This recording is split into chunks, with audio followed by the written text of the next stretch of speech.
Vamos trocar a cor do pai, fazendo o mesmo procedimento. Então o pai vai ser o 25, passa a ser preto. Vamos rotacionar de forma a levantar o nó causal do problema. Então o topo vai ser em 25, o nó é o 12. Giramos para cá, o 25 ocupa a posição do 50, o 50 passa para a direita. O 25 vai ocupar a posição do 50, o 50 passa a ser filho do 25. Certo? O 37 é desconectado do 25, vai ser conectado ao 50, e o 12 ocupa a posição que antes era do 25. Então nós temos uma árvore, uma situação bem melhor do que nós tínhamos anteriormente. No caso contrário, imagine que você inseriu a árvore nessa ordem aqui, 50, né? Então, imagine que você queira inserir depois o 28, como ficaria essa árvore? Nessa árvore você tem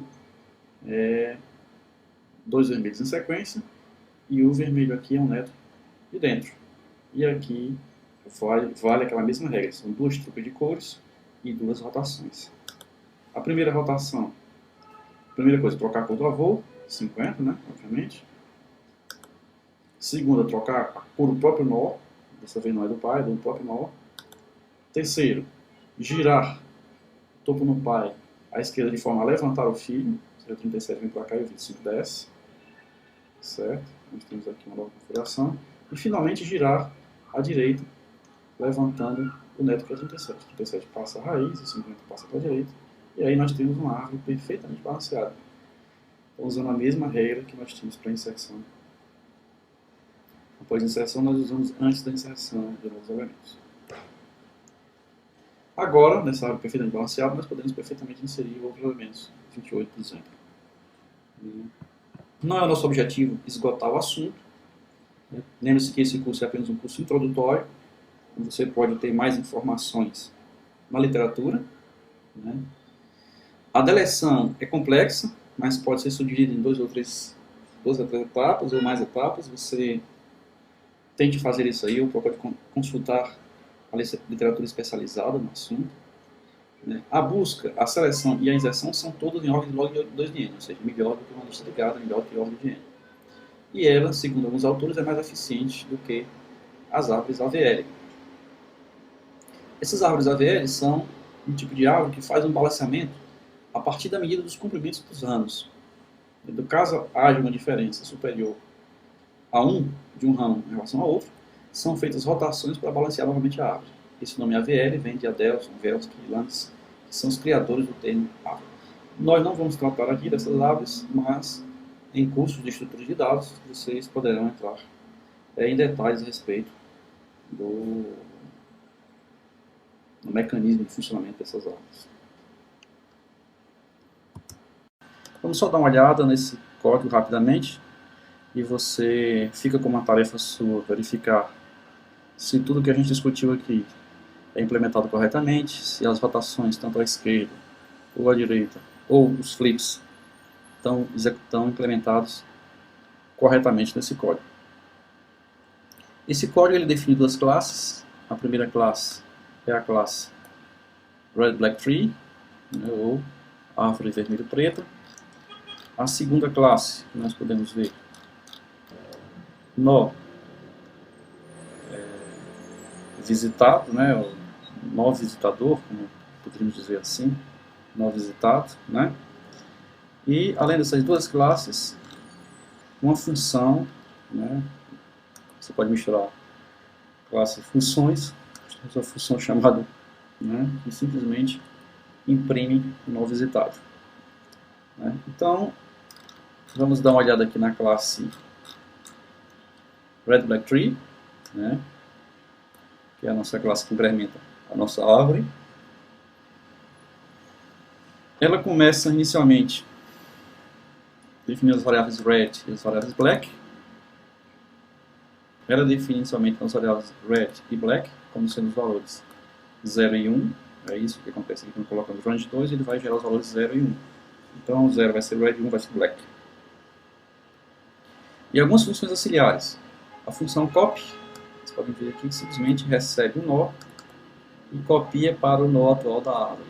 Né? Então ela vai dizer que o left atual da árvore vai ser o nó.left, o right atual da árvore vai ser o nó.right, e assim por diante. Ela vai copiar os valores do nó que é passado para ele, a função copy, para o nó atual. Então o nó atual pode usar a sua função copy para copiar valores de outro nó para si próprio. Uma função insira à esquerda. Essa função é fácil de ver, por exemplo, se o nó filho esquerdo da árvore que eu estou tratando atualmente, ele é vazio, então ele simplesmente cria uma árvore e coloca na esquerda, insere a árvore inteira à esquerda, passando para esse ramo da esquerda, exatamente é o construtor de uma árvore, construtor da árvore, né, construtor da árvore, passando para ele o valor de val. Então, se eu quero inserir um valor à esquerda, eu simplesmente passo para essa função valor, e ele vai criar uma árvore começando com esse valor à esquerda e anexando a árvore atual. É isso que ele faz. Da mesma forma, o insira à direita. Então ele recebe um valor qualquer que ele vai inserir à direita, ele vai testar se é não, se não for, ele vai inserir isso na forma de árvore à direita. Bom, isso aqui, se for vazio, ele insere o valor de árvore à direita. Observe que o que nós falamos até agora é para o caso em que o nó à sua esquerda ou à sua direita tem um valor none. Se isso não for verdade, então ele vai chamar uma outra função chamada rbInsert, que vai passar o valor a ser inserido para essa função rbInsert. Então nessa outra função, nós vamos ver aqui rbInsert, ele vai fazer todos aqueles procedimentos que nós verificamos que precisam ser feitos antes da inserção. Ou seja, que procedimentos são esses? Ele vai fazer o color flip, né? Vai fazer a mudança das cores. Ele vai fazer a decisão, vai tomar a decisão de que ele deve inserir à esquerda ou à direita, né? E vai colocar as cores apropriadas. Então essa função aqui é bastante complexa, né? Ela faz o tratamento inicial, da árvore para que ela possa permitir a inserção de novos valores. Então essa função rbInsert que é inicialmente chamada, ela por sua vez chama a insert left ou a insert right de acordo com a sua necessidade. Nós temos aqui também a função rotate left, quer dizer, roda à esquerda, né? Gira à esquerda, está aqui mais ou menos a descrição da função. Por questão de brevidade, nós vamos passar mais rapidamente esse tópico. Nós temos também a função de girar à direita. E nós temos finalmente as funções da classe. O construtor da classe, como é que ele cria uma árvore. A função que converte o nó em string, já vimos como fazer isso também. As funções de acesso. A função recursiva find, que encontra um determinado valor na árvore. A função inOrder, que vai pesquisar a árvore em ordem, como a gente viu aqui nas aulas passadas, né? Nesse caso, de duas formas, usando a classe como visitador, digamos assim, e usando a função como visitador. Tem duas formas de fazer a mesma coisa, né? Dependendo se você vai usar essa abordagem, esse é o seu critério, né? E aqui tem a principal função insert, né? Essa função insert que é chamada a partir da classe principal.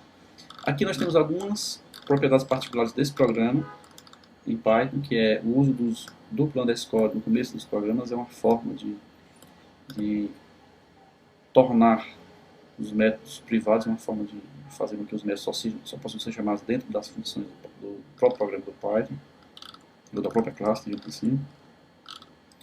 Nós temos aqui uma outra função, que no começo do programa propriamente dito, nós temos um teste. Isso aqui me garante que esse código aqui só será executado se eu estiver chamando ele a partir de um interpretador Python. Se eu estiver importando via módulo, esse código aqui não será executado porque ele não encontrará como nome de trabalho, atualmente, o nome main. Ele encontrará o nome main se eu executá-lo a partir de um interpretador. Se eu chamar Python o nome do programa, ele vai executar esse código aqui. Se eu chamar import o nome do programa, ele não vai executar esse código aqui e, portanto, ele vai apenas carregar as funções. É só